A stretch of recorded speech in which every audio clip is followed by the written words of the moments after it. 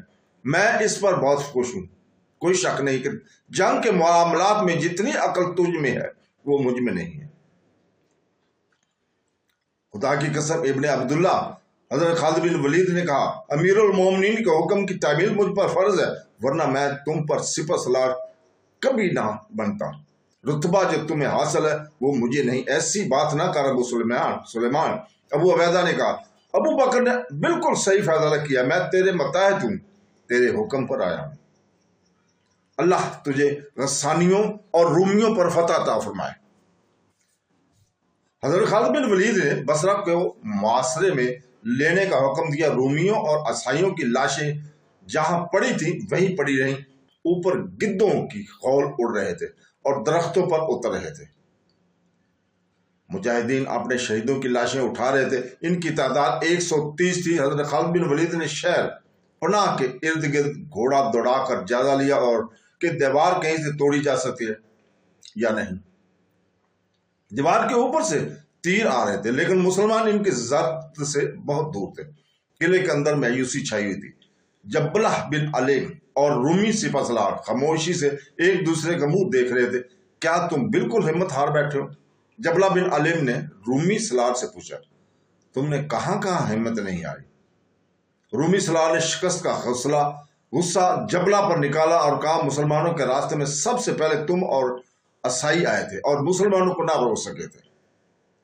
مرج راحت میں بھی تمہاری فوج ناکام رہی۔ کیا تم مجھے اور میری فوج کو مروانا چاہتا ہے؟ باہر نکل کر دیکھ فوج کی نفری کتنی رہ گئی ہے۔ ہمارے ساتھ کچھ نفری میدان جنگ میں ماری گئی ہے اور مجھے بتایا گیا ہے کہ ہمارے بہت سے سپاہی اور کمانڈر اجنا دین کی طرف بھاگ گئے ہیں۔ قلعے میں تھوڑی سی نفری آئی ہے، دیوار پر جا کر باہر دیکھ اور لاشوں سے حساب کر کے ہمارے پاس کیا رہ گیا۔ باہر سے مسلمانوں کی للکار سنائی دے رہی تھی، رومی سالار باہر آ کر صلح کی بات کرے۔ رومیوں، قلعہ ہمارے حوالے کر دو، ہم نے خود قلعہ حصار کیا تو ہم سے رحم کی امید نہ رکھنا۔ اس کے ساتھ ہی حضرت خالد بن ولید کے حکم سے مجاہدین دروازے توڑنے کے لیے آگے جاتے رہے، مگر اوپر کی تیروں نے انہیں کامیاب نہیں ہونے دیا۔ انہوں نے ایک جگہ سے دیوار توڑنے کی کوشش بھی کی، لیکن کامیابی نہ ہوئی۔ شہر کے لوگوں پر خوف طاری تھا، وہ مسلمانوں کی للکار سن رہے تھے۔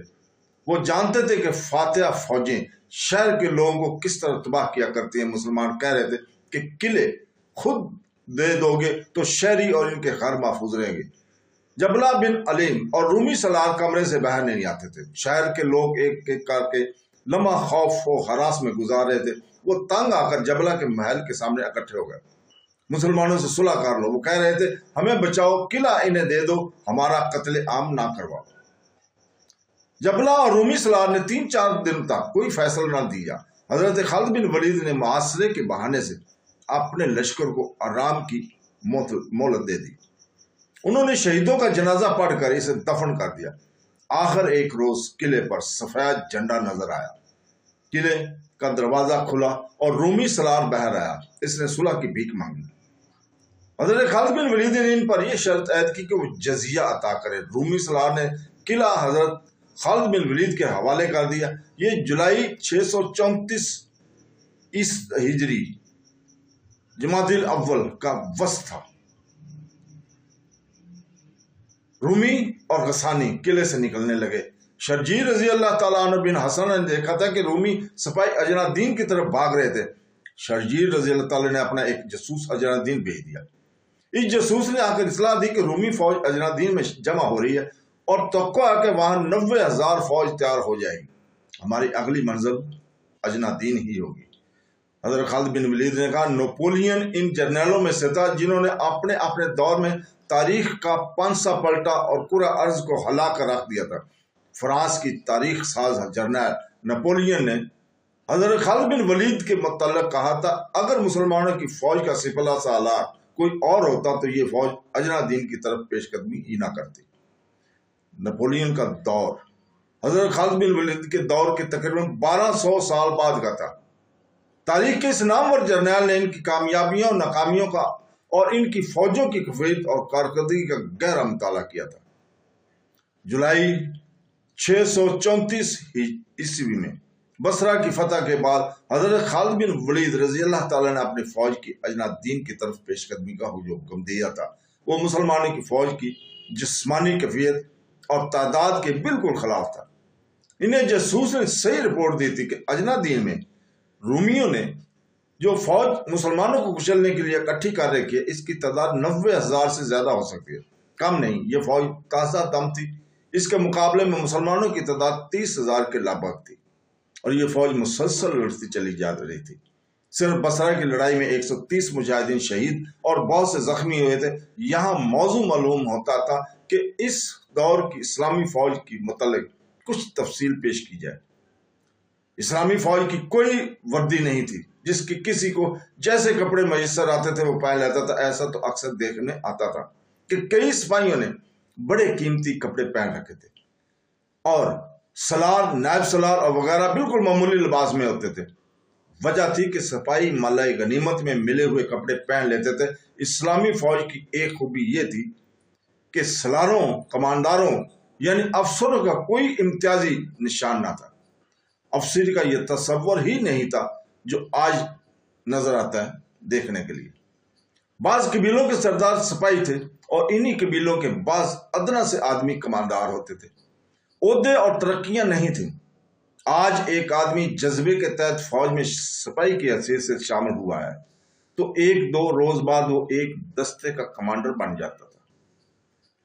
جذبہ اور جنگی اہلیت دیکھی جاتی تھی۔ ایسے بھی ہوتا تھا کہ ایک مارکے کا افسر اگلے مارکے میں سپاہی ہو۔